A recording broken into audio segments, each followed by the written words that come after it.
사람들에게서 난 것도 아니요 사람으로 말미암은 것도 아니요 오직 예수 그리스도와 및 죽은 자 가운데서 그리스도를 살리신 하나님 아버지로 말미암아 사도된 바울은 함께 있는 모든 형제로 더불어 갈라디아 여러 교회들에게 우리 하나님 아버지와 주 예수 그리스도로조차 은혜와 평강이 있기를 원하노라.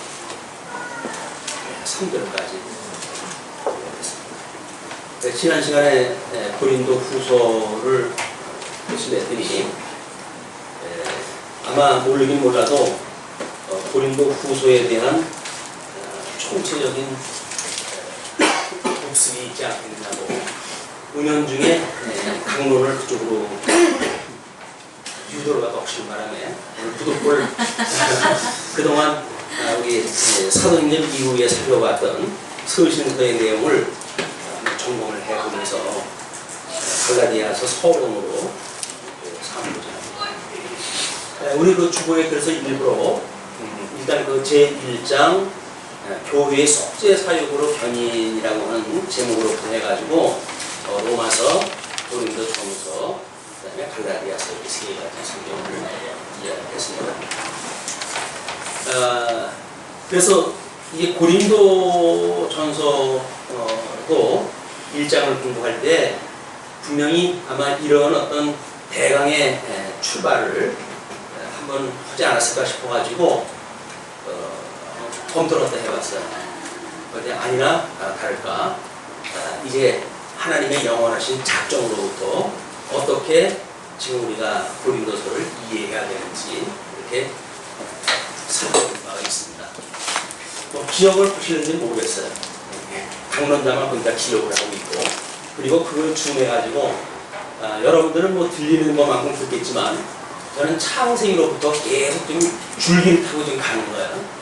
통섭이라고 해서 큰 물줄기를 잡아가지고 고도하게 지금 또 강론이 계속 되어지는데 이게 52주 동안 이렇게 흘러가다 보게 되면 다른 격길로 빠지만 한데 자주한 오후 시간에 시가서를 공부하든 오전에 또 우리가 이렇게 서신서를 공부하든지 여전히 신구약 성경 통해 가지고 큰 물줄기에 따라가지고 흘러가고 있습니다.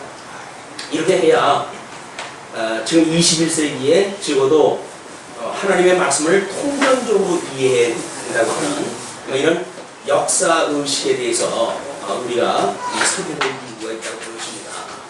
성경은 하나님의 말씀인데 그 말씀을 난도질을 하고 그래서 그 토막 하나를 가지고 우리 인간들이 살아가는 방편을 삼는다는 이야기는 사실은 기독교에서 지향하는 말씀 중심의 예배가 아닙니다.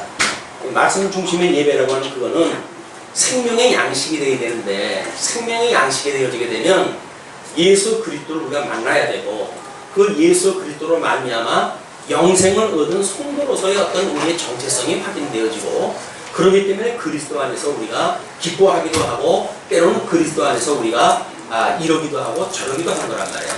이런 것이 없어지게 됐을 때 우리는 그냥 형식적인 신앙생활만 남게 됩니다. 그 형식적인 신앙생활이 종교생활이라고 우리가 규정을 했어요. 종교생활은 생명하고 아무 상관없는 겁니다. 예수 그리스도와 아무 상관이 없어요. 그냥 우리가 습관을 따라가지고 교회당에 출석을 하고 예배라는 형식에 참여를 하고 했고 그렇게 해왔지만 그것이 우리 생명의 양식을 일용할 양식을 주시옵고 라고 우리가 매일같이 주기도를 하지만 일용할 양식으로서의 말씀이 아니라 우리 인생 살아가는 어떤 그런 강편 위주로서의 이런 그 말씀의 요절을 그저 암기하고 외우고 이런 수준에 머무르는 나약하기 짝이 없는 기독교의 현상이 오늘날 어두운 기독교 문화를 만들어가고 있는 겁니다. 기복주의가 만연하고 신비주의에 의해서 성도들은 완전히 피폐해지고 또는 갈라디아에서 이야기하는 것처럼 율법주의에 의해 가지고 사람들은 당위에 의한 삶을 살아가기 위해서 극복하게 되어지는 이런 그 신앙생활을 하기 때문에 우리 갈라디아서를 통해 가지고 아마 이 내용을 극복을 해야 되지 않을까 이런 그 생각이 듭니다. 이 갈라디아서는 로마서와 고린도 전후서와 갈라디아서 세 개가 묶여가지고 지금 제1장 교회의 속죄 사역을 견인을 지금 이야기하고 있거든요. 그렇기 때문에 오늘도 처음부터 시작이 되어야 될 것 같아요. 그래서 우리 하나님은 세상을 짓기 전서부터 만사와 만물을 작정을 하셨고 모든 이성적 존재를 이제 선택할 것과 유기할 것을 예정을 하셨습니다. 그래서 세상을 짓기 전서부터 하나님이 가지고 계신 뜻이에요. 하나님의 기뻐하시는 뜻. 이 뜻을 이제 하나님께서 천상에서 이루셨는데 천상에서 이루신 것을 계시하신 세계가 지금 우리의 이 천하계에서 만들어지는 역사라고 이렇게 이야기를 했잖아요. 그래서 아담에게 하나님께서 언약하시는 것부터 시작이 되어집니다. 예, 아담에게 하나님께서 복을 주시고 그리고 생육하고 번성하라, 땅에 충만하라, 그리고 다스리라 라고는 나라의 3대 요소와 복이라고 하는 양대 언약을 우리한테 주셨어요. 그런데 유감스럽게도 이 아담은 하나님께서 이제 이 에덴이라고 하는 하나님의 이 나라에 안식을 할 수 있는 나라에다가 그를 이끌어 드리고 그리고 성과 악을 가일나무 열매를 따먹지 말라고 그랬는데 이제 하나님 앞에 불순종하기 때문에 복과 나라를 상실하고 에덴으로부터 추방이 되어지죠. 그것이 사망 권세의 아래 살아가게 되어지는 모든 저주받은 인생들입니다. 하나님께서 이제 선악과를 따먹은 하와나 또는 그걸 함께 따먹었던 아담이나 또는 그걸 미워했던 벤이나 이런 선악과를 따먹었던 모든 그 유관되어진 어떤 이성적 존재들을 하나님께서 에덴으로부터 내어 쫓았어요. 그것이 저주받은 인생들이에요. 이 저주받은 인생들은 아무런 소망이 없습니다. 왜냐하면 사망 가운데 살고 있기 때문에 하나님께서 우리들을 이렇게 영과 육으로 만드셨다고 그랬잖아요. 우리 흙으로 사람을 빚어 만드시고 그 코에 생기를 불어넣으시니 그가 생명이 되어진지라 이렇게 이야기를 했어요. 우리 인생은 육과 영으로 되어져 있고 이 육과 영을 묶어주고 있는 것이 마음이라고 이렇게 이야기했습니다.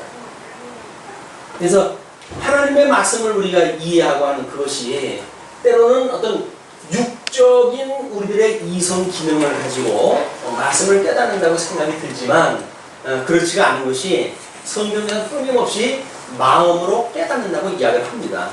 그래서 불교만 마음으로 깨닫는 것이 아니라 기독교도 이 육으로 만들어진 죽으면 썩을 우리 이 뇌에 기억되어지는 어떤 건 기능적인 기억장치에 의해서 구원받는 게 아닌 거예요.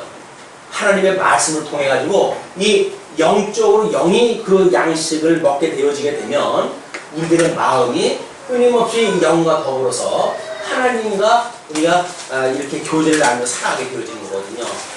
그렇기 때문에 우리가 이 저주받았다고 했을 때에는 하나님께서 그 코에다 불어넣었던 생기가 죽어버렸단 말이에요. 하나님 죽으리라. 성과 악을 하게 한 가일나무 열매를 따먹으면 너 죽는다.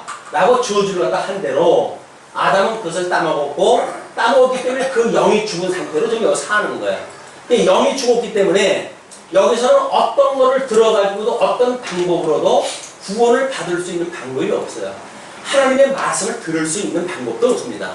이것이 하나님과 원수되어진 상태라고 우리가 이렇게 이야기를 하죠.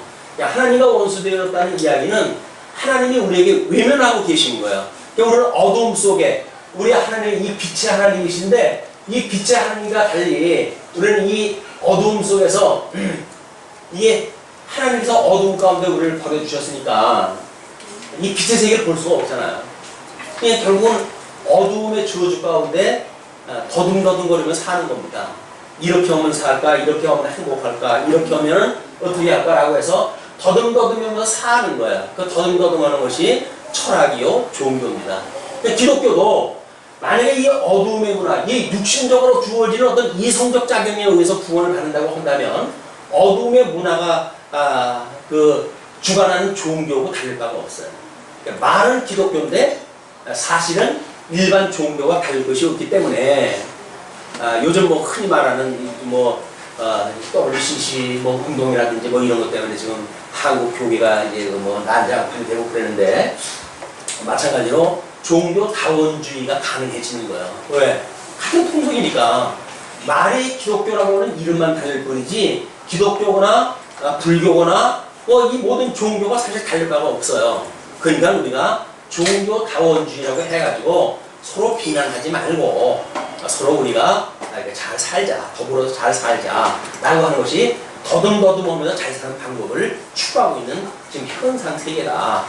근데 우리 하나님께서 이 빛으로, 진리의 빛으로 죽었던 영을 우리 예수 그리스도로 말미암아 중생을 시키시게 되면, 예수 그리스도로 말미암아 우리가 죽었던 우리 영이 살아났다, 이걸 우리가 중생이라고 그랬어요. 이 중생 되어지게 되면, 이 중생이라고 하는 것은 죽었던 영이 살아났기 때문에 우리가 영생을 얻었다고 하는 거 아닙니까? 그럼 영원한 생명을 얻었으니까 우리 예수 그리스도로 말미암아 영생을 얻은 자들은 성경을 우리가 공부할 때에 하나님의 말씀으로 그걸 받아들이게 되어지고, 하나님의 말씀은 우리 지식 세계를 운영하는 것이 아니라 우리 영적 세계의 생명 세계를 이제 운동력을 만들어가는 생명의 말씀이다. 그래서 하나님의 말씀은 살았고 운동력이 있기 때문에 이 죽어져 있는 육덩어리, 저주 가운데 아직도 있는 육체마저도 하나님의 영광으로 드러나서 쓰임을 받게 하시는 거예요. 그것이 바로 말씀의 운동입니다. 그래서 말씀운동 서원교회는 그렇기 때문에 말씀운동 서원교회예요. 말씀운동 서원교회가 다른 교회처럼 어떤 말씀이 운동하는 교회가 아니라 우리가 성경의 말씀을 나름대로 공부하고 터득되어진 어떤 방법을 통해서 장로가 되어지고 집사가 되어지고 권사가 되어지고 그래가지고 그들이 운영하는 그런 그 체제가 마치 주님의 몸된 교회라고 이야기하는 것은 오산이에요. 주님의 몸된 교회는 이 흙덩어리들이 모여서 만들어가는 교회가 아니라 예수 그리스도로 말미암아 중생되어진 예수 그리스도의 이 생명과 하나의 생명이 되어진 그 생명체가 지금 유기적으로 운동력을 벌이고 있는 것이 하나님의 영광의 발현인 거예요. 이런 그 원리를 지금 이 아담으로부터 지금 이 창세기로부터 성경을 쭉 이 어떤 순서를 따라 아주 설명을 해가고 있잖아요. 그런데 우리 구약 성경에 우리 이렇게 하나님께서 메시아를 보낼 거는 언약을 하셨단 말이에요. 아담으로 인해 가지고 너희들이 저주 가운데 있는데, 일찍의 예정이라고 하는 것은 선택과 유기라고 하는 두 가지 조건이 다 있는 거 아니에요. 이 선택과 유기를 이루시기 위해서 하나님께서 복을 주셨어요. 그 복을 상실한 것이 저주입니다. 그러니까 하나님께서는 복을 주셨는데도 불구하고 복을 상실했기 때문에 저주 가운데 있는 거예요. 그런데 하나님은 세상을 짓기 전서부터 그리스도 안에서 선택되어진 자들이 있단 말이에요. 그럼 선택되어진 자라고 한다면 마땅히 이 빛의 세계에서 살아야 되는데, 아담 때문에 전부 저주 가운데 살아가고 있으니 저들을 어떻게 하나님께서 하나님이 이 빛의 나라를 살아야 하실까? 그것이 예수 그리스도를 통한 구속의 사건이란 말이에요. 예수님이 여기서 선택되어진 자들을 우회해가지고 구속을 어떻게 해주신 거예요. 우리가 구속받는 것은 창세전에 그리스도 안에서 선택하기로 예정되어진 자들만 구속되어지는 겁니다. 열심히 인간적인 노력으로 구원받을 수 있는 방법이 없어요. 그래서 성경의 계시를 통해 가지고 그러면 내가 예수를 믿게 되어진 것은 예수로 말미암아 이 중생되어졌고 영생을 얻었다고 하는 이 확신은 내가 지금 생명세계의 예수님과 한 몸이 되어졌다는 이야기로군요. 그것을 믿어지는 것을 우리가 연합이라고 이야기를 합니다. 예수 그리스도와 우리가 한 몸이 되어졌다, 그 이야기예요. 우리는 개체가 아니라 우리 대주제가 되시는 예수 그리스도, 하나님의 아들이신 그 예수 그리스도와 우리가 한 몸이 되어진 거예요.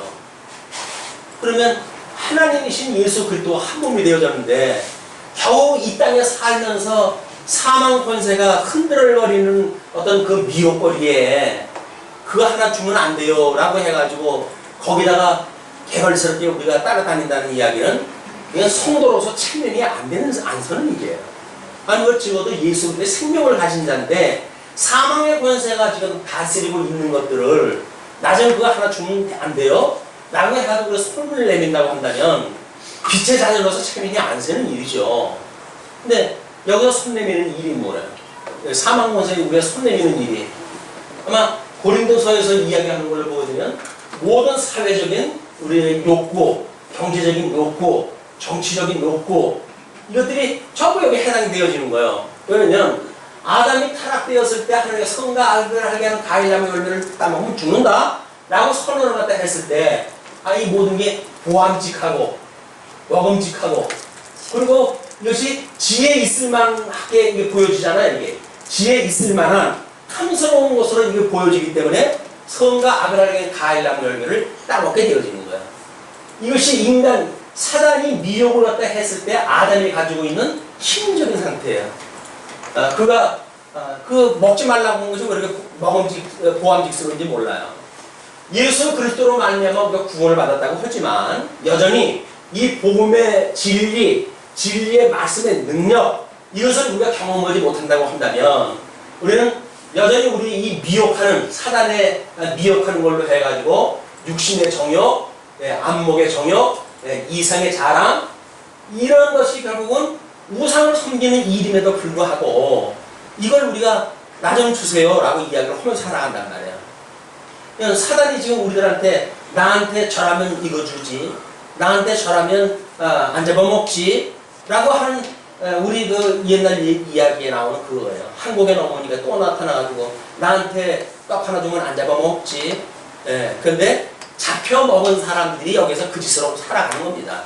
예수 그리스도로 말미암아 우리가 새 생명을 얻었다고 한다면 육신의 정욕, 안목의 정욕, 이생의 자랑 이런 것들이 어떠한 것인지 우리는 예수 그리스도께서 이루신 그걸 보고 깨닫게 되어져요.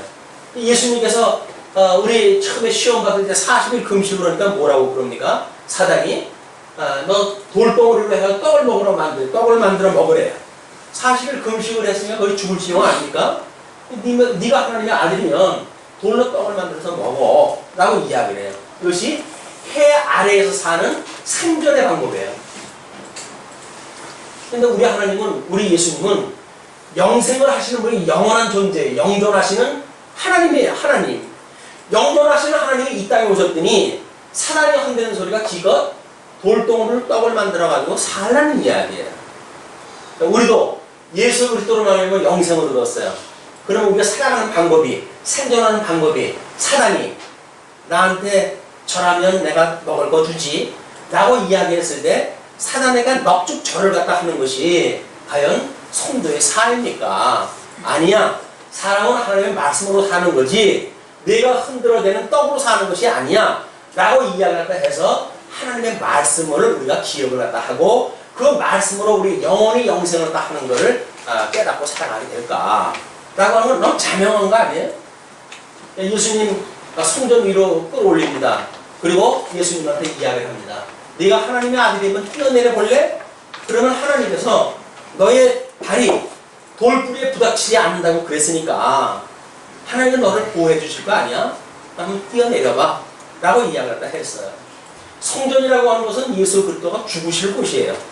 그러니까 자기의 어떤 하나님의 뜻을 이루시기 위해서 죽으실 곳인데 거기 올라가가지고 다른 사람한테 쇼를 갖다 하려고 오신 분은 아니에요. 떨어져도 나는 안 죽는 사람이, 이 안 죽는 하나님이야. 그걸 자랑하려고 오신 분이 아니에요. 성전에서 죽으시려고 오신 분이에요. 근데 그분한테 사단은 죽지 말고 뛰어내리면 하나님 너를 보호하신다는 이야기예요.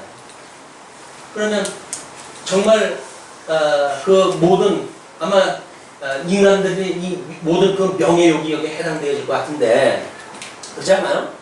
네가 하나님의 아들이면 한번 뛰어내려봐. 그럼 하나님께서 너를 돌뿌리를 부닥치지 않게끔 너를 보호를 갖다 하실 거야 라고 해가지고 이걸 축을 갖다 하는 거예요. 이것이 바로 사단이 미혹을 갖다 하는 겁니다. 그럼 예수님 뭐라고 그러시죠? 하나님을 시험치 말라. 아니 이 땅에서 지금 사단이 미혹하고 있는 모든 것들은 뭐예요? 나한테 떡 하나 주면 안 잡아먹지 해가지고 미혹하는 모든 일들은 뭘까요? 결국은 하나님을 시험하는 일들인 거예요. 근데 그 시험하는 일을 모르게 되면 우리는 시험 당하는지도 모르고 여기 빠지게 돼요. 그러니까 주기도에 우리를 시험에 들게 하지 마옵시고 기도를 하라는 거예요. 이 시험거리니까 다 우리 육으로 살아가는 모든 것들이 시험거리예요. 아니 우리 죽었던 영이 살아났으면 그냥 바로 하나님 나라 가면 쉬운 거 아니에요. 근데 왜 아직도 육신에 남겨둬가지고 이 시험 가운데 우리를 살게 하십니까? 이거는 하나님의 은혜를 깨닫게 하시면 방법을 주셨단 말이에요. 그러니까 끊임없이 우리를 이 시험에 당치 않도록 시험에서 나를 건져주세요 라고 하는 걸 우리 기도하면서 살아가야 되는 거예요. 기도가 엉뚱하게 뭐 달라고 하는 걸 기도하다 하니까 주님은 달라고 하는 것이 아니라 시험 당하지 말라고 우리한테 기도하라고 그러는데 우리는 자꾸 달라고 여기서 이야기를 하는 거예요. 시험 당하게 달라고. 그러니까 하나님께서 그걸 들어주시면 어떻게 돼요? 시험 당하라고 그걸 주시겠어요? 사랑하는 자인데? 근데 안 주시는 거예요. 하나님의 뜻대로 구하지 않기 때문에 안 주신다고 하는 그 이야기는 우리들이 먹고 죽을 걸 달라니까 안 주신다는 이야기예요. 근데 우리는 안 주면 하나님만 서운하다고 그래요. 하나님 내가 신앙생활을 얼마나 착실하는데 그것 좀 달라고 하는데 그건 뭐 아깝다고 안 주십니까? 이렇게 이야기를 하니까 하나님께서 내가 너 그거 먹으면 죽을까봐 안 죽은 거야. 이거는 시험거리를 위해서 너한테 남겨둔 거지. 이스라엘 백성들이 가나안에 들어갔을 때 하나님 가나안 땅을 한꺼번에 다 차지하지 않게 하시잖아요. 그리고 거기다가 7 족속을 남겨놓으시는데 그걸 남겨놓는 이유를 뭐라고 그럽니까? 이스라엘 백성들의 가시를 삼겠다는 이야기예요. 끊임없이 이스라엘 백성들이 공격하고 시험하고 하기 위해서 그걸 남겨놓은 거거든요. 진멸시키려고 하는데도 싹 쓸어버리면 얼마나 좋겠어요. 싹 쓸어버리게 되면 하나님의 은혜로 되어진 걸 모르니까 남겨둬가지고 우리 주님께서 끝까지 견인해 가시는 것이 하나님의 은혜인 줄 우리한테 고백을 들으시는 거예요. 예수 믿고 우리가 구원받았어요. 이제 나는 구원받았어. 구원받았는데 구원받은 성도가 살아가는 삶을 보니까 철저하게 사단의 이 육신의 소욕을 따라 살아간다고 한다면 그가 구원받았는지 안 받았는지 뭘 알 수가 있어요. 우리 구원받았다는 이야기는 육신의 소욕에 있을 때 하나님께서 이거는 나쁜 거야. 이걸 취해야 돼. 육신의 소욕을 네가 이제 제하고 성령의 소욕을 따라 살아. 성령의 충만함을 입어. 라고 하는 것이 우리 삶을 통해서 하나님이 이루어가는 것이 믿어졌을 때 주님께서 나를 구원하신 분이 맞구나. 그래서 지금도 나와 함께 하시는구나. 라고 고백을 하고 살아갈 거 아니겠어요. 그런데 예수 믿고 구원받았다고 하면서 하는 일은 전부 이 사단이 하는 일대로 하고 있으니까 구원받았다고 하는 티도 하나도 안 나는 거예요. 그러면서 어떤 그 교파에서는 주기도를 만든다고 하잖아요. 구원받았는데 또 왜 죄를 용서해달라고 그러냐고. 구원받은 사람이 사는 모습을 보게 되면 구원받은 사람인지 안 받은 사람인지 알죠. 그러다가 구원받은 사람이 죄에 안 진다는 이야기 아닙니다. 구원받은 사람들이 죄를 진다고 하더라도 끊임없이 하나님의 은혜로 우리가 구원받는 것인 줄 알아서 영으로 우리를 갖다가 이 죽었던 영을 살리시는 하나님, 이 죽었던 영을 살리시는 하나님께서 우리의 몸도 다시 살 것을 믿는다고 사도신경을 우리 고백을 할 때 했잖아요. 우리 몸도 살려달라고 했잖아요. 이 흙덩어리로 만들었던 이 육신이 죽어버리고 신령한 몸으로 살아날 때까지 이걸 주님께서 하신다고 우리가 믿는 거예요. 그걸 우리가 견인이라고 이야기하는 겁니다. 예수 믿고 처음에 구원받았다고 우리가 너스레를 떨고 그러지만 예수님한테 청함을 받은 사람들은 얼마나 많은지 몰라요. 그러나 정말 그 예수님으로부터 부르심을 입은 사람은 얼마 없습니다. 우리는 적어도 부르심을 입었다는 사람들 아니에요. 청함을 받는데 끝나지 않고 적어도 우리는 부르심을 입은 사람들이다 라고 하는 걸 깨닫는 방법이 성령을 통해서 깨달아야 되는데 칼빈 교리에 의할 것 같으면 예정론을 이야기를 하고 그럼 예정되면 내가 예정되었다고 한다면 내가 예정되어졌는데 죄졌다고 해가지고 지옥 가겠어? 라고 하는 우리 무지몽매한 지식을 가지고 마치 구원에 있는 것처럼 착각을 하니까 칼빈의 교리의 예정론은 그런 예정론이 아니에요.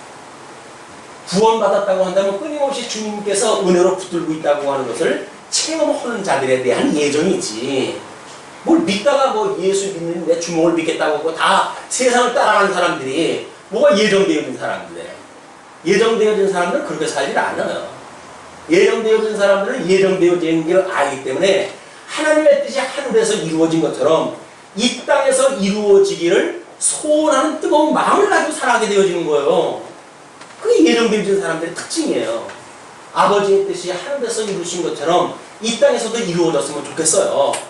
하나님의 뜻이 이 땅에서 이루어지는 것이 심판의 역사인데 이 보기를 다시 회복할 것인가 아니면 저주 가운데 영원히 살 것인가 이런 것이 지금 하나님의 손님에 가신 일인데 여기서 사는 거를 쾌제를 갖다 부르면서 살만한데요 뭐 주님 저희 여기서 영원히 살게 해주세요 라고 이야기를 하고 있어요. 이 지옥인데 여기서 구원을 받아야 구속을 받아야 천국으로 가는 거 아니겠어요.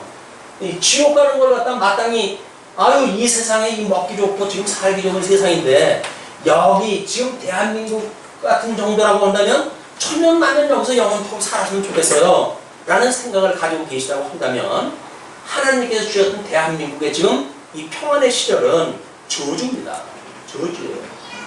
그것이 정말 하나님의 영원하신 하나님 나라를 사모할 수 있는 조건이 아니고 오히려 이렇게 좋은 세상을 만났는데 여기서 살지 내가 왜 여기를 합니까? 라고 말한다고 한다면 그건 하나님께서 이 좋은 세상을 저주로 주신 거예요. 근데 저주받은 세상에 이 신령 세계가 보이질 않으니까 그죠? 먹고 배부르는 좋은 건지를 알고 짐승이나 먹고 배부르는 게 좋지 적어도 사람이 먹는 것 때문에 사는 건 아니잖아요.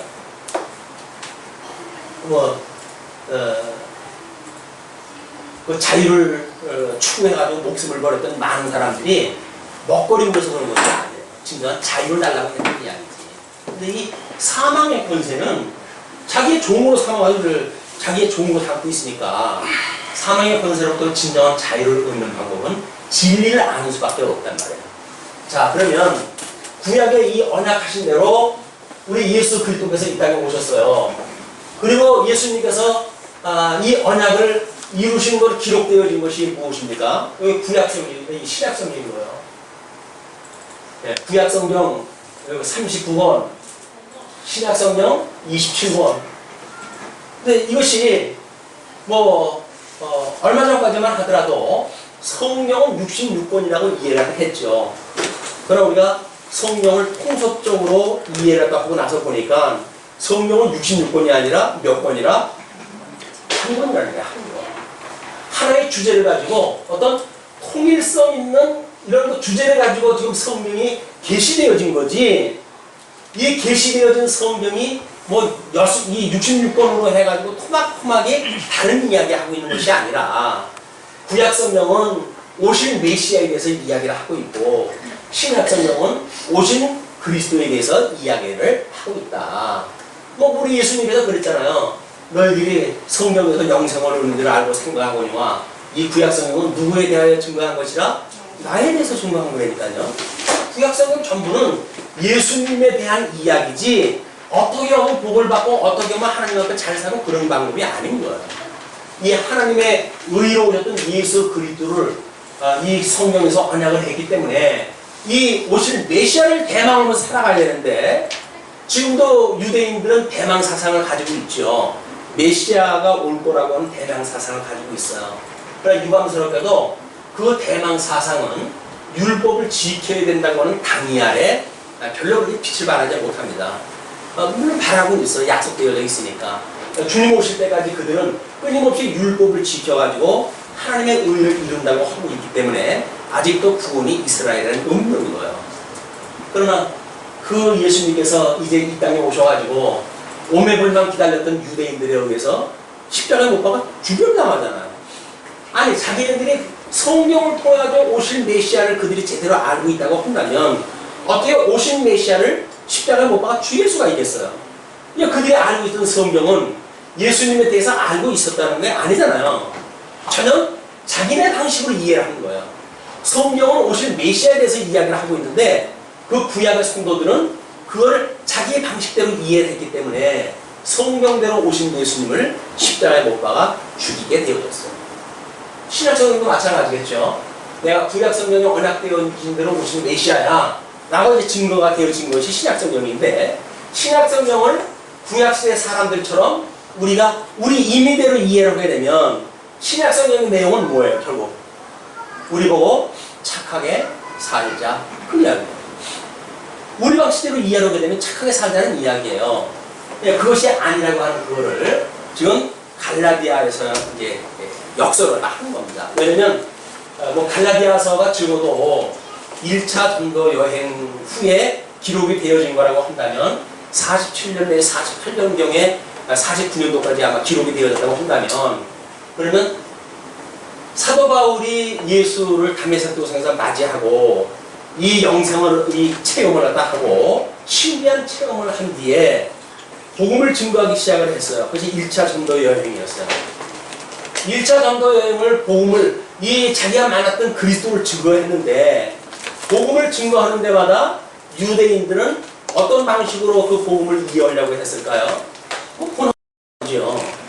율법의 계명대로 기독교를 믿어야 된다고 주장을 했던 거예요.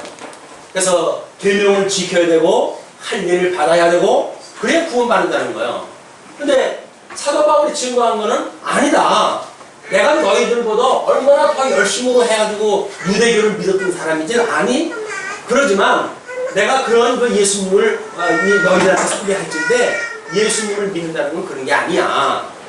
이 예수님을 믿는다는 거는 그냥 하나님이 주신 믿음을 가지고 주님이 바로 하나님께 언약되어진 그리스도시군요 라고 하는 믿음으로 구원을 갖다 이루는 거지 어떤 율법을 지킨다든가 또는 할례를 받아야 된다든가 라고는 인간의 행위 때문에 구원을 받는 게 아니다 라고 하는 전체의 논리가 우리 지금 그 갈라디아서의 주제예요. 율법과 복음에 대한 변증에 대한 이야기란 말이에요. 그럼 이것이 지금 예수님이 이 땅에 오셔가지고 우리가 몸을 갖다 이야기했죠. 예수님이 오셔가지고 마태복음에서 직임을 통하여 내가 구약에 언약되어진 그리스도인 걸 증거를 했어요.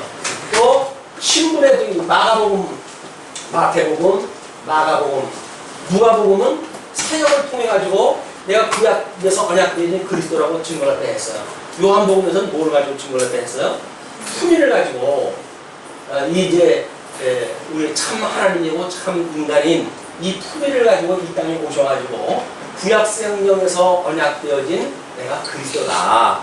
이거를 증거를 했단 말이에요. 이걸 증거를 갖다 하시고는 승천을 갖다 하셨네요. 승천을 갖다 하시고는 성령을 보내주셨어요. 이 성령을 보내주시는데 이 성령께서는 이제 우리 예수님께서 땅에서 이걸 이제 우리 지상사역이라고 이렇게 이야기를 하잖아요. 지상사역에서 이루신 이것에 대하여 성령께서 어떻게 예수 그리스도와 천상에서 이것을 하고 계신지 이걸 증거하는 진리의 영으로 오신 분이에요. 우리가 성령의 충만함을 입는다는 이야기는 천상에서 하고 계신 그리스도의 사역에 대하여 그걸 시인을 하는 사람들이에요. 우리 주님은 하나님 우편에 계시기 때문에 지금 우리하고 안 보여요. 우리들 눈은 안 보여요. 지금 하나님과 더불어서 천상에 계시기 때문에 우리 하나님께서 우리 주님께서 궁창을 열고 우리한테 보여주시기 전에는 우리 주님이 보이지를 않아요. 그러나 진리의 영으로 오신 성령께서 천상에서 지금 주님이 하시는 일을 우리한테 가르쳐주고 계시단 말이에요. 그것이 뭡니까? 주님의 몸된 교회를 세우셔가지고 이 교회에게 주님께서 이렇게 언약했던 것을 성취하시는 내용으로 증거를 하시겠다 그 이야기예요. 여기에 이제 우리 로마서로부터 갈라디아서까지 뭘로 주님께서 견인하시는 거라고 이야기를 했어요. 이 주님의 몸된 교회 사역으로 붙들고 계시다고요. 우리 예수님께서 누가 복음을 보게 되면 하나님의 의와 하나님의 나라에 대해서 증거를 하다고 하셨잖아요. 쭉 증거를 하다고 하셨다고요. 그걸 통해서 구약에 언약되어진 그리스도라고 증거되어졌으니까 우리 지금 천상에서 주님께서 하는 일, 주님의 몸, 이 주님을 머리라고 한다면 주님의 몸된 교회를 우리가 몸이라고 이렇게 이야기를 하니까 이 머리로부터 우리의 모든 진액이 하나님의 이 통치의 능력이, 말씀의 능력이 이 몸으로 무엇인가를 이제 일으켜 나가실 거 아니겠어요? 이 몸에서 이루어지는 것이 지금 로마서로부터 갈라디아서까지 이거를 주님의 몸된 교회를 사역으로 견인하신다. 세우신 교회를 견인하신다. 왜냐하면 예수를 우리가 그리스도로 믿는 사람마다 중생이 되어졌잖아요. 중생이 되어진 걸 우리 성도라고 이야기를 했어요. 그 성도가 모여져 있는 것이 교회입니다. 그렇죠? 그러니까 주님의 몸된 교회, 우리가 예수님으로 만나면 구원을 받은 사람들이라고 한다면 예수님의 이걸 통해서 지금 내가 이 구약의 언약대로 이걸 이루신 거야 라고 하는 걸 믿는 사람들마다 구원을 받았어요. 구원을 받는 사람들이 교회의 이론이 되어졌으니까 이 교회를 여기서 의롭다고 칭해 주신 우리 하나님께서 끝까지 견인하시지 않으면 구원의 우리 서정에 보이게 되면 이게 끝단계 가 있잖아요. 이건 우리 주님께서 부심을 입었던 사람들이에요. 아니면 청함을 받은 사람들도 포함될 수 있겠죠. 왜? 주님의 몸된 교회는 아주 가시적인 육신을 가지고 있는 사람들이 있으니까 이 육신을 가지고 천국 가는 거 아니잖아요. 육신은 새로운 신령한 몸으로 변화를 받아야 되는 거예요. 육신을 가지고 천국에 가는 것이 아니니까 우리 끊임없이 이 몸을 이루어갈 때에 우리 하나님께서 주님의 몸된 교회를 통해 가지고 주님께서 나를 붙들고 계시구나 라고 하는 걸 믿게 하는 것이 끝까지 구원에 우리가 참여되어지는 일이에요. 요 처음에 부름을 받고 끝나는 사람들 많습니다. 우리 서신서에서 사도 바울이 그러잖아요. 아무개는 자기 배를 위하여 나를 떠났고 이렇게 이야기를 하잖아요. 그 사람은 다 이 육체의 소욕을 따라서 그 사람들은 전부 떨어진 사람들이에요. 이 견인에 참여하지 못하고 다 떨어진 사람들. 우리 주님께서 끝까지 붙들고 있다고 하는 것이 우리의 소명이란 말이에요. 주님이 나와 함께 계시구나. 이 함께 계시기 때문에 하나님의 말씀을 깨닫게도 하시고 말씀을 들을 때 나가 이런 죄를 졌었네 라고 우리 육체의 소욕도 깨닫게 되어지는 거예요. 진리의 영이 아니면 우리 육체의 소욕을 깨닫지 못합니다. 전부 지잘난 대로 살았다고 이야기를 하지 자기가 죄라고 고백할 사람이 누가 있어요. 그러나 성령께서 하나님의 말씀을 통해서 우리한테 들려주실 때 그 말씀에 살아서 운동력이 있으니까 우리 골수까지 쪼개는 하나님의 그런 말씀의 범위 우리의 육체의 소욕을 가지고 있다고 하는 우리의 골수까지 쪼갠단 말이에요. 주님 나는 도저히 어쩔 수가 없군요 라고 이야기를 했을 때 우리는 하나님의 의로우신 예수 그리스도를 바라보게 돼요. 주님이 아니면 난 살 방법이 없어요 주님 라고 믿는 것이 우리 예수를 믿고 사는 거란 말이에요. 예수를 믿는다고 하면서 뭘 자꾸 다른 걸 한다고 이야기를 하니까 코 막고 답답한 거 아닙니까? 예수를 믿는다는 이야기는 예수를 그리스도를 믿는다는 이야기예요. 예수를 갖다 믿어야지 엉뚱한 걸 갖다 믿으면서 뭐 율법을 잘 지켜야 되고 할례를 받아야 되고 이렇게 구원받는다는 조건이 거기에 없다니까요. 우리가 구원받는 방법은 오직 예수를 믿는 방법밖에 없어요. 예수 그리스도 그를 믿는 방법밖에 없어요. 그렇기 때문에 주님의 몸된 교회에 우리가 끝까지 붙들려 있는 그것도 예수를 그리스도로 믿는 믿음 위에는 없는 거예요. 근데 자꾸 교회에 와가지고 우리는 뭘 해야 된다고 생각이 드니까 왜? 여기서 하던 우리 이 습관이 있잖아요. 그래서 여기 내가 이것도 하고 저것도 해가지고 뭔가 자기 개인 성취욕도 충족이 되어지고 그랬는데 여기 내가 하는 게 아무것도 없네? 다 주님께서 하신다 그러네? 그럼 나는 뭐야? 라고는 자기 공허감이 만들어지는 거예요. 그런데 내가 예수부터 연합되어졌다고 믿어지게 되면 공허하게 되어질까요?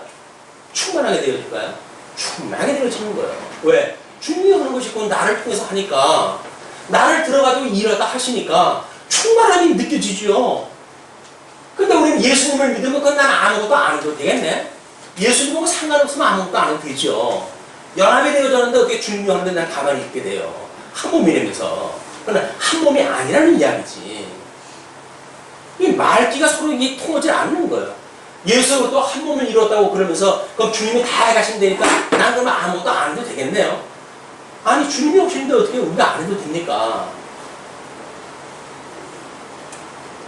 이 비밀을 우리가 아는 일이 바로 주님의 몸된 교회를 통해서 우리가 깨달아야 됩니다. 자 그러면 물론 이제 뭐 서비스로 해가지고 우리 에베소로부터 해가지고 데살로니가 후서까지 이거는 우리 신문을 통해 가지고 주님의 몸된 교회를 경영하신다는 이야기였었죠. 그 다음에 디모데 전서로부터 해가지고 빌레몬서까지 이거는 주님의 몸된 직임을 가지고 주님의 몸된 교회를 끝까지 붙들어 주신다는 이야기였었고 그 다음에 히브리서로부터 유다서까지 이거는 하나님의 품위를 가지고 이 주님의 몸된 교회의 품위를 가지고 끝까지 붙들어 준다고 하는 확인하는 이었다고 우리가 이렇게 이제 이야기를 했단 말이에요. 이건 차후로 공부할 거니까 이건 이제 차치하고 로마서로부터 갈라디아서까지 사역에 대한 이야기를 했었는데 주님의 몸된 교회가 이 사역을 한다는 이야기는 뭐예요? 결국은 진리를 전승하고 보수하는 일이 주님의 몸된 교회에서 하는 일 아닙니까? 그러니까 여기서 하는 일이 진리의 내용이 뭐예요? 하나님의 의와 하나님의 나라를 우리가 이거를 하나님의 의와 하나님의 나라를 우리가 끝까지 이거를 지키는 거예요. 예수님께서 이걸 구하라 그랬잖아요. 다른 거 타고 먹는 거 구하지 말고 너희들 그의 나라와 그의 의를 구하라. 그러면 나머지 거는 필요한지 이미 하나님 다 알고 계시다니까요. 이게 중요한데 이게 본론인데 이거는 구하지 않고 엉뚱한 거 변드릴 걸 구하니까 하나님께서 그걸 구하지 말고 이걸 구하라니까. 근데 이걸 구하는 내용을 알 수가 없잖아요. 성령이 지금 뭘 구하라고 하는 걸 모르니까. 그래서 우리 하나님의 뜻이 이 땅에서 이루어지는 일은 하나님의 의와 하나님의 나라가 이게 하나님의 이 작정대로 지금 이루어지는 겁니다. 하나님께서 여기서 양대 언약을 하시고 그 양대 언약을 이루하시는 일이 여기서 이루어지고 있는 거예요. 이게 하나님께서 하시는 일 아니에요. 우리 저 상실했던 복을 우리 주님께서 이루게 하시네. 이게 우리 로마서에서 공부한 거죠. 뭐라고 공부를 하다 했죠? 로마서에서 복음에는 하나님의 의가 나타나서 믿음으로 믿음에 이르게 하나니 오직 의는 뭘로 살리라? 믿음으로 살리라 그러잖아요. 그럼 우리 이 복음을 믿는다는 이야기는 복음을 믿는다는 이야기는 나의 불의로 뭘 믿는 게 아니라 하나님의 의로 믿는 거네 라고 믿어지는 것이 우리 성도의 삶이란 말이에요. 우리 주보 로마서의 제1장 1절이 뭘로 소개가 되어졌어요? 그 서론을 소개하고 2절은 인간의 불의, 언약에 대한 내용이 소개가 되어져요. 인간 어떻게 하나님께서 우리에게 이 의를 언약했는가. 제3절에서 언약이 어떻게 이루어졌는가를 이제 또 확인했잖아요. 그리고 로마서 11장부터 뭐예요? 하나님의 의의 실제 부분이란 말이에요. 하나님의 의로 구원을 받았던 사람들이 어떻게 의가 실현되어지는가. 그게 영적 예배라고 그러지 않았어요. 영적 예배를 드린다는 이야기는 성도의 영적 예배는 하나님의 의에 하나님의 실현이에요. 하나님께서 그걸 이루어 가시는 역사란 말이에요. 그러니까 하나님께서 해가시는 일이에요. 이게 내가 했는다고 왜 주님께서 했다고 그러냐. 그렇다고 한다면 주님이 머리가 아니고 내가 머리라고 생각이 들리니까 그런 생각이 들겠죠. 주님이 머리라고 한다면 이분이 영적 예배를 드리도록 해서 이 몸이 영적 예배를 드린단 말이에요. 그러니까 나와 머리는 둘이 아니라 하나예요. 하나. 먼저 우리 특강 했을 때 남자와 여자의 역할 다르잖아요. 이 남자와 여자 특성이 다르잖아요. 그러나 21세기 우리 이렇게 통솔의 시대에 살다가 보니까 머리와 몸은 둘이 하나라 하나네. 그냥 남편과 아내는 이제는 둘이 아니라 하나네. 그러면 내가 나를 사랑하지 않고 어떻게 파트너를 사랑한다고요? 거짓말이에요. 나를 사랑하지 않고 어떻게 파트너를 사랑을 해요? 남편이 자기를 사랑하지 않고 아내를 사랑한다고요? 새빨간 거짓말이에요. 자기를 사랑해야 아내를 사랑하라지. 그게 성경에서 누구처럼 사랑하라래요? 이웃을 내 몸같이 사랑하래요. 그럼 내가 나를 사랑할 줄 모르는데 어떻게 이웃을 사랑을 해요? 예수 그리스도로 말미암아 우리가 구원을 받았다고 한다면, 내가 하나님이 나를 어떻게 사랑하시는지를 깨닫게 되어진다고 한다면, 그럼 나를 사랑하는 방법이 뭐예요?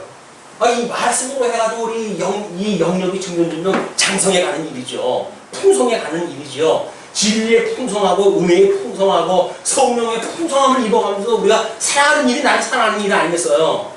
나를 사랑하지 않는다면 뭘 할까요? 이 저주받은 거 이건 쾌집을 하면서 이짓하고 살겠죠. 평생. 그렇잖아요. 내가 나를 사랑한다고 한다면, 만약 성경대로 사랑한다고 한다면 우리의 영이 이게 잘된 것에 기뻐가지고 늘 이걸 중심으로 살아가지, 어떻게 저주받은 걸 이걸 줄레줄레 다니면서 주워먹고 살겠냐고요. 내가 나를 사랑하지 않는 거죠. 그래서 고린도전서에서 사랑에 대해서 뭐라고 이야기를 합니까? 사랑은 진리와 함께 기뻐하는 거예요. 하나님 말씀과 함께 기뻐하는 거지. 사랑하는 게 손 붙들고 사랑합니다, 사랑합니다, 인사한다, 골백번 사랑한다고 됩니까? 결혼식장 줄을 갖다 쓰니까 아침밥을 평생 해주겠습니다 하고 선언을 갖다 하던데, 결혼하는 게 아침밥 얻어먹으려고 결혼을 갖다 하는 거예요? 도대체 이게 어떻게 하려고 그러는 거야, 이게? 결혼이라고 하는 게 아침밥 얻어먹고 그냥 빨래거리나 해주고 그게 부부의 어떤 역할입니까? 아닌 거예요. 진리와 함께 기뻐하기 위해서 결혼을 갖다 했지. 우리가 겨울에 여기서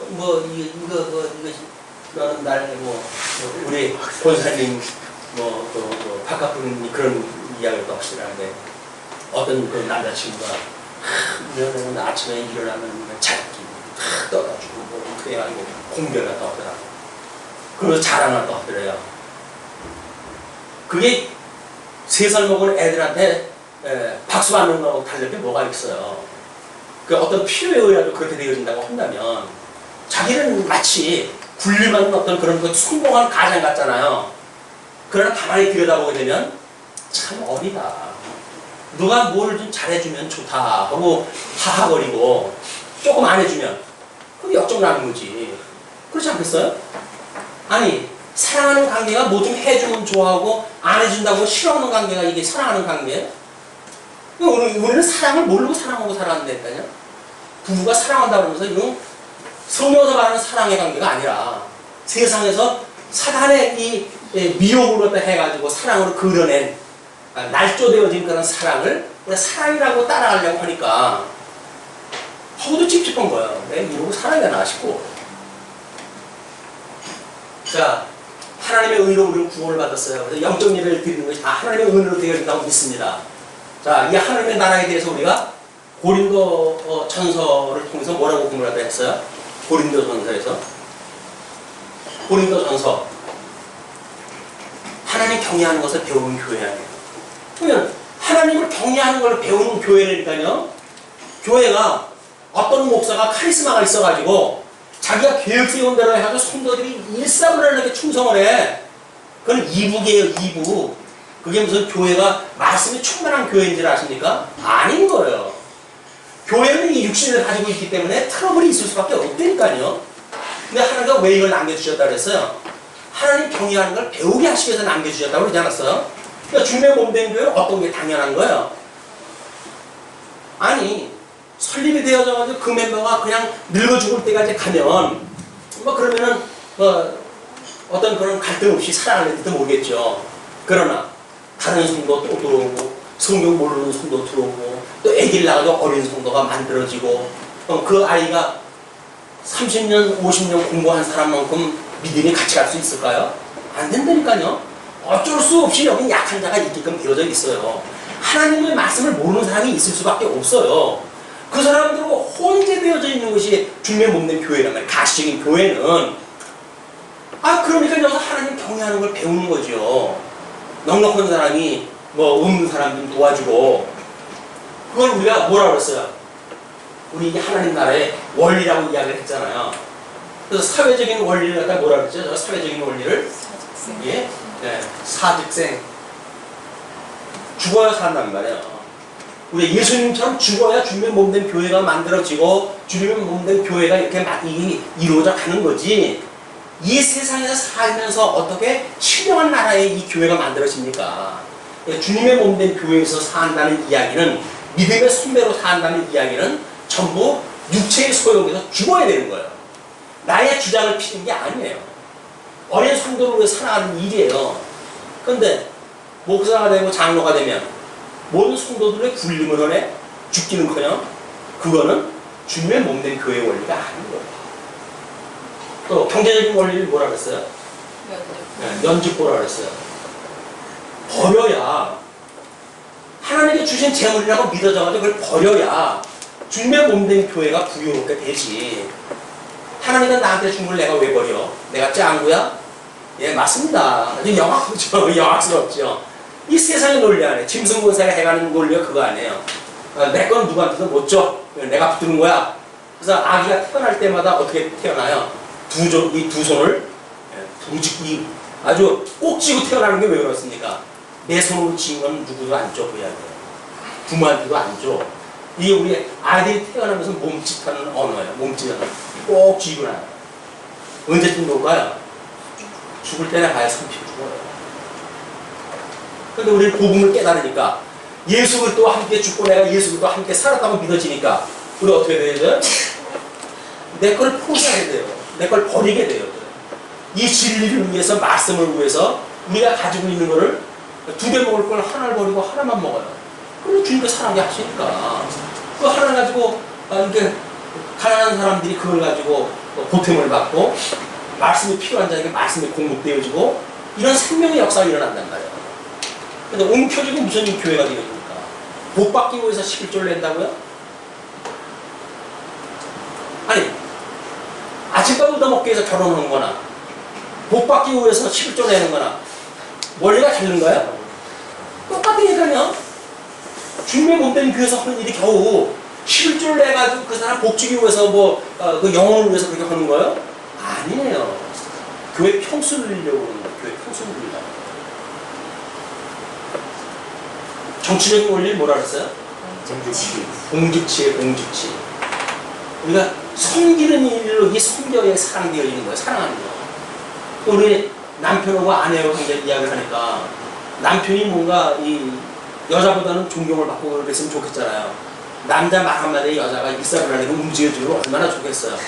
그런데 성경에서는 뭐라 그래요? 남자 보고 내 몸같이 사랑하래요. 그 사랑을 해야 사랑하는 힘이 존경하는 마음이 우러나지. 사랑하지 않은 인간한테 무슨 지극정성하다 할 필요가 뭐가 있어요. 그건 마음도 안 생기지. 근데 우리는 자기는 자기 멋대로 하면서 아내보고 자기한테 순종을 해. 왜? 남자는 하늘이고 여자는 땅이니까. 그럴까요? 남자는 죽도록 사랑을 해야 돼. 아내를 죽도록 사랑해야 돼. 아내는 이 하늘처럼 떠받들어있죠. 그러면 만약에 자기를 죽도록 사랑하는 사람인데 세상에 그처럼 귀한 사람이 어디 있어요? 그것이 하나님이 우리를 먼저 사랑하셨다고 하는 예표란 말이에요. 지금 예표. 하나님이 우리를 먼저 사랑한 거지 우리가 하나님 먼저 사랑한 게 아니잖아요. 그럼 하나님이 우리를 먼저 사랑했다고 하는 그거를 가정생활을 통해 가지고 끊임없이 우리는 이거를 또 깨달아가고 또 깨달아가고 그러는 거예요. 아침마다 아침밥 안 해줬다고 시비 올 때마다 또 깨닫고 또 깨닫고 또 깨달아야지. 아침밥 해주는 것이 성공으로 이끄는 길이다? 그건 아니란 말이에요. 안 해줘도 이 말씀을 깨달을 수 있다고 한다면 그것이 오히려 지혜로운 일이에요. 기왕이면 좀 아내가 잘 말을 들어줬으면 좋겠죠. 공건적인 우리들의 어떤 이런 좀 생각, 그런 데서 교육받았던 우리들의 입장에서 보게 되면 아내가 그냥 남편한테 잘해주고는 얼마나 좋아요. 참 좋지. 맞습니다. 좋지요. 그런데 사랑하는 힘에 의해서 사랑의 힘이 여자로 하여금 그렇게 섬길 수 있도록 만들어내야 된다는 거예요. 만약에 사랑하지 않았다고 한다면 자기를 섬기지 않는 거 당연하죠. 자기는 사랑하지 않는데 뭘 섬겨요, 섬기고. 상대방한테 뭐라고 하는 그 이야기는 아무런 의미가 없어요. 내가 내 아내를 사랑하지 못했구나 라고 믿어져야 되고 깨달아져야 되는 거지. 나는 이렇게 열심히 너를 위해서 사는데 너는 왜 나에 대해서 아무것도 없냐. 자기 위해서 열심히 사는 거지 무슨 상대방을 위해서 열심히 살아요. 사람이 얼마나 이기적인 동물인데 상대방을 위해서 산다고요? 죽었다 깨어나도 그렇게 못해요. 성령의 능력으로 해야만 우리가 나의 유익을 구하지 아니하고 사랑은 나의 유익을 구하지 아니하고 살아갈 수 있게 되죠. 우리는 이 복음의 원리를 보면 정말 자기를 위해 살아가는 거예요. 자기.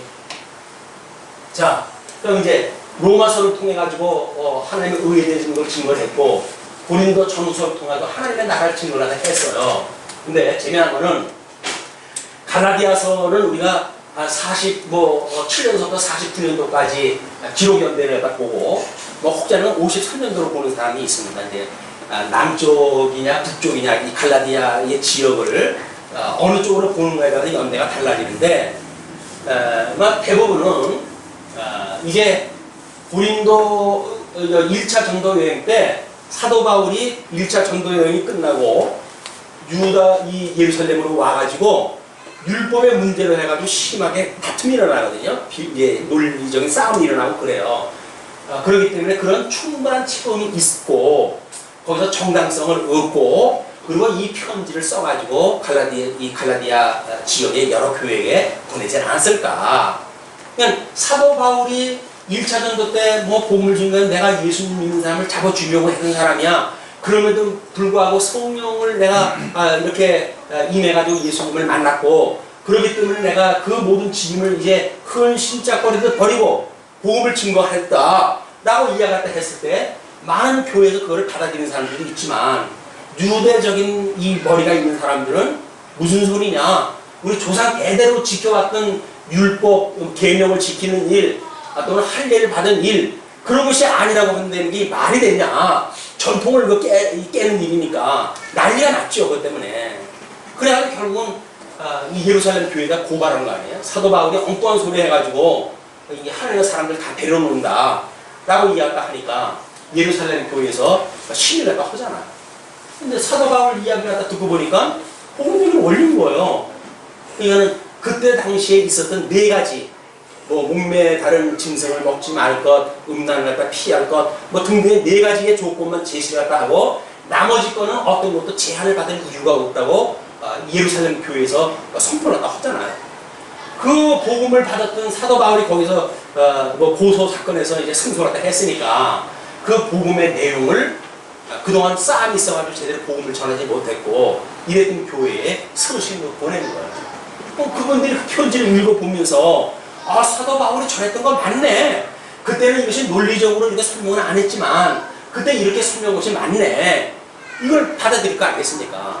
그럼 오늘날 우리가 이걸 이제 논증이라는 건데 복음에 대한 진리에 대한 걸 우리가 어떻게 논증해야 할 것인가 라고는 소논문이에요. 갈라디아서가 소논문, 로마서는 하나님의 의에 대해서 조금 긴 논문이라고 한다면 지금 이 갈라디아서는 복음과 율법의 관계를 아주 논리적으로 설명한 작은 하나의 논문이다. 이 논문을 우리가 이제 몇 주 동안 공부할 거 아니에요. 6장이면 아마 6주 동안 8부 정도 공부할 것 같은데 8부 동안 공부를 갖다 해가면서 우리는 논증의 요령을 또 공부를 하게 되어질 거예요.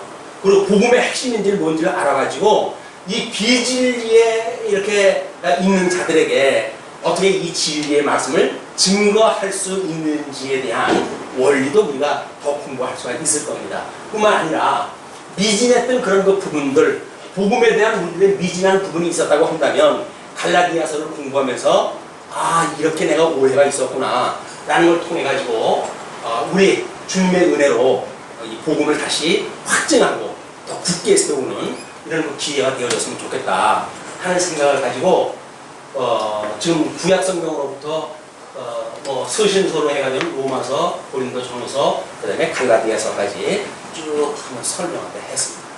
이런 그 원리를 가지고 다음 시간서부터 이제 이게 진행이 돼야 될 것 같아요. 오늘 3절까지 읽었지만 주보에 소개해드린 것은 5절까지 되어져 있습니다. 근데 왜 3절까지 읽었는가?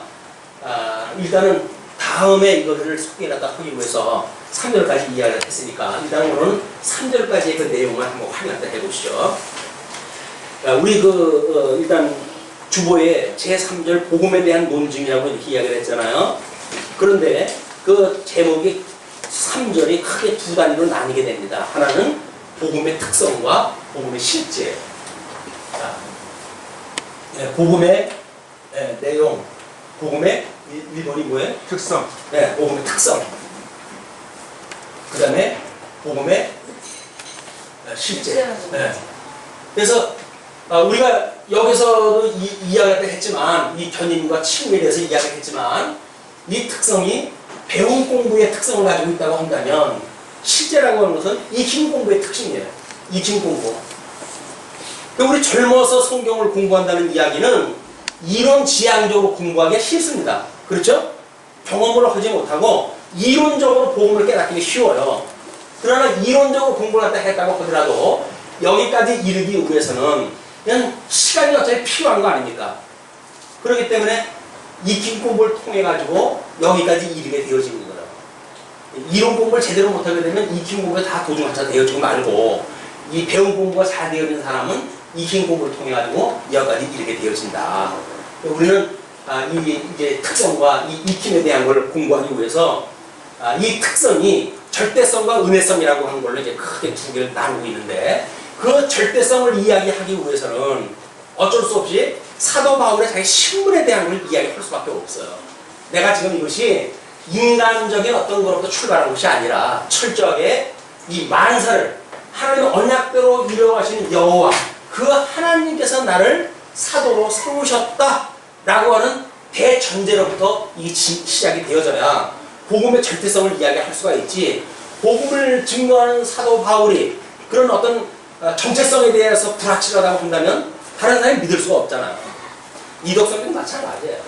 이덕성이가 잘 나가고 자기가 어떤 인간적인 조건을 가지고 이거 증거한다고 하면 안 믿죠. 그러나 성령의 감동을 받아가지고 증거한다고 이것이 믿어서야 별 볼 일 없는 이덕성이지만 성령께서 함께 하신다고 하는 것이 믿어지고 진리의 인식을 우리 성령께서 하신다고 믿어졌을 때 우리는 이덕성의 강론에 길을 지게 되어진다. 그 이야기입니다. 자, 그래서 사람들에게서 난 것도 아니요, 사람으로 말미암은 것도 아니요. 예, 사람에게서 난 것, 출처, 사람으로 말미암은 것, 근거겠죠. 뭐로 뭘 통하여 뭐 이런 이야기니까 사람으로 말미암은 것도 아니요, 오직 예수 그리스도와 및 죽은 자 가운데서 그리스도를 살리신 하나님. 뭐라 그랬어요? 그러니까 우리 예수님이 혈통적으로는 다윗의 자손으로 오셔가지고 십자가에 못 박아 죽으셨고, 이 성결의 영으로는 다시 사망 가운데 나셔서 하나님의 아들로 인정되어졌다고 했잖아요. 이게 복음의 핵심이에요. 예수 그리스도는 죽으심과 부활이라고 두 개 축을 가지고 있어야 이 예수 그리스도에 대한 설명이란 말이에요. 이 부활되어진 예수 그리스도만 자꾸 이야기하는 그것도 자꾸 복받겠다고 하는데 관심이 있는 거고, 자꾸 또 이거 매달려져 십자가에 매달려져 있는 예수님을 이야기하는 사람들은 고난에 대한 이 인간의 공로를 자꾸 주장하는 사람들의 이야기입니다. 이 두 개의 균형 감각을 잘 가지고 우리가 행동을 해야 되는데, 그래서 오직 예수 그리스도와 및 죽은 자 가운데서 그리스도를 살리신 하나님 아버지로 말미암아 사도된 바울은, 예, 사도 바울이 자기가 사도 되어진 것은 하나님께로부터 말미암은 거예요. 그 하나님이 어떤 하나님인가?